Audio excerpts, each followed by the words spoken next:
Olá a todos! Hoje eu quero compartilhar com vocês o que a gente observa sobre masculinidade bíblica, sobre sexualidade, na segunda carta do apóstolo Paulo aos Coríntios. E a gente tem logo no capítulo 1, um trechinho muito importante, que fala-se o seguinte: Bendito seja o Deus, o Pai de nosso Senhor Jesus Cristo, Pai das misericórdias e Deus de toda consolação, que nos consola em todas as nossas tribulações, para que a consolação que recebemos de Deus possa nos dar suporte para consolar os que estão passando por tribulações. Pois assim como os sofrimentos de Cristo transbordam sobre nós, também por meio de Cristo transborda a nossa consolação. Então, se somos atribulados, é para a consolação e salvação de vocês. Se somos consolados, é para a consolação de vocês, a qual dá paciência para suportarem os mesmos sofrimentos que nós estamos padecendo.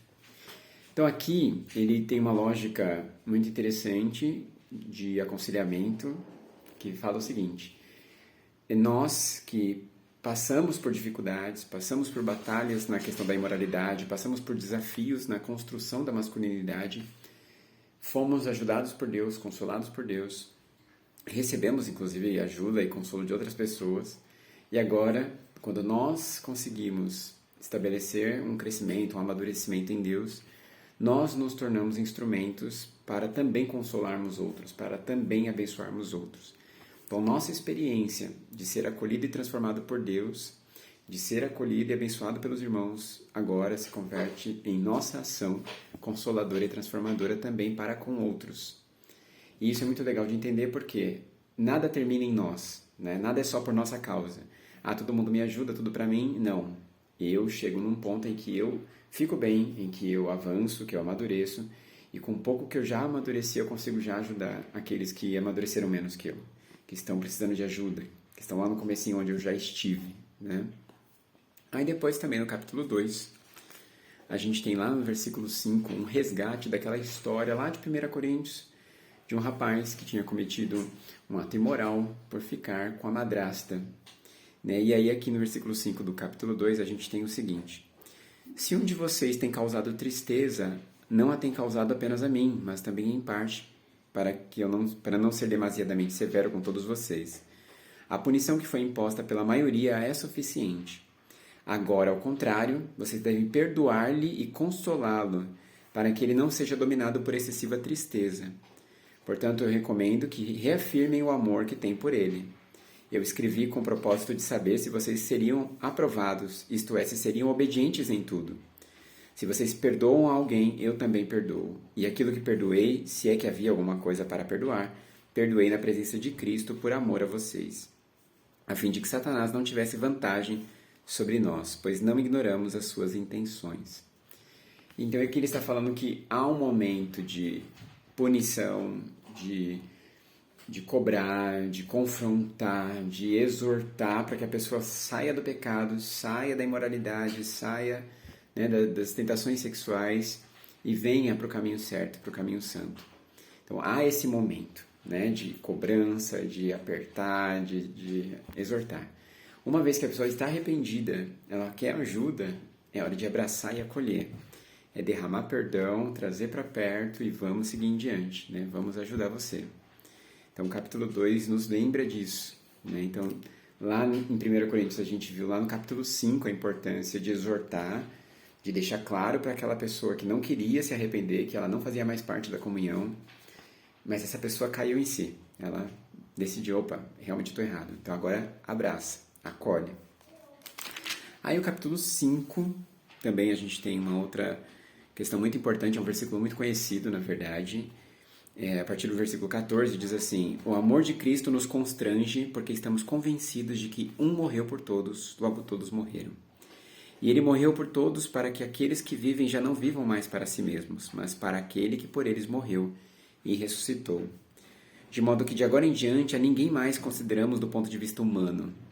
Ainda que antes tenhamos considerado Cristo dessa forma, agora já não consideramos assim.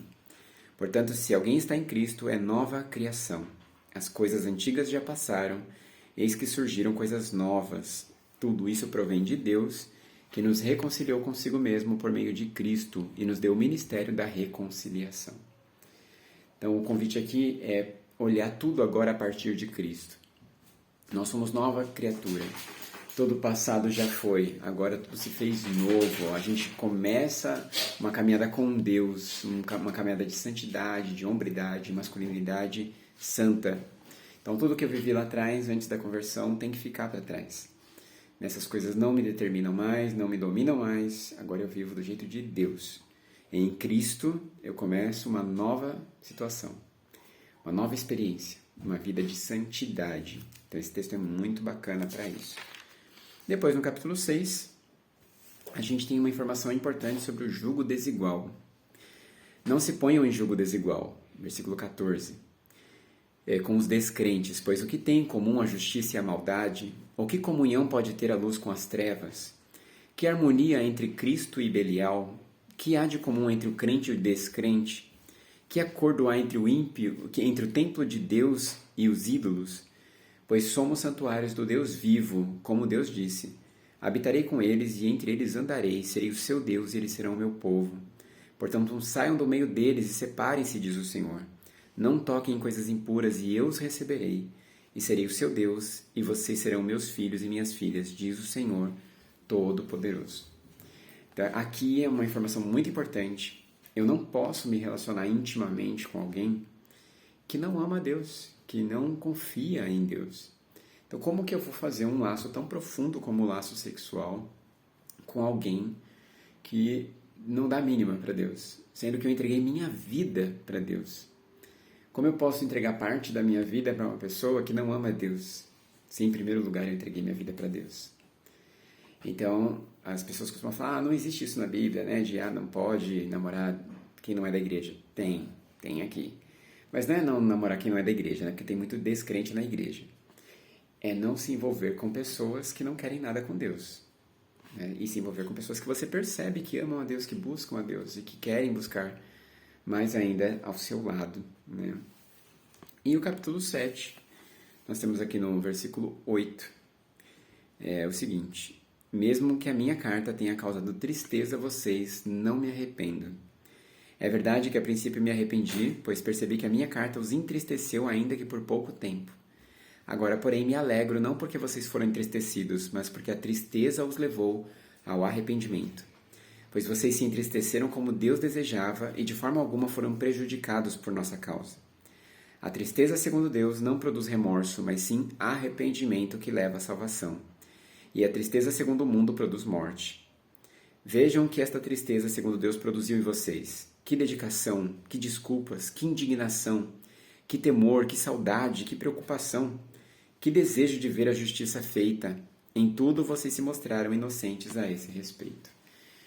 Então a gente termina aqui falando sobre um pouquinho essa tristeza. A tristeza é uma bênção. Que coisa estranha de se falar hoje em dia, né? Estar triste por causa de uma exortação contra o pecado é ótimo. Significa que a gente entendeu o quanto o pecado é terrível, o quanto ele nos faz mal. E isso vai nos fazer dedicar força na luta contra o pecado. Nos faz dedicar mesmo energia para viver o jeito certo, o padrão de Deus. Então, há uma tristeza vinda de Deus que nos salva, que nos liberta do pecado. E ela é uma bênção. É uma provisão de Deus mesmo. E aqui, novamente, estamos falando da mesma situação, de Paulo exortando uma igreja a ser santa, a deixar a imoralidade, a pontuar claramente sua posição contra a imoralidade. Então, isso tem tudo a ver conosco, tem tudo a ver com o assunto aqui, de uma luta pela santidade. Então, a tristeza faz parte disso, mas a tristeza é de Deus. Não um remorso mundano. O que seria esse remorso mundano? Eu estou triste porque eu não posso mais desfrutar do pecado.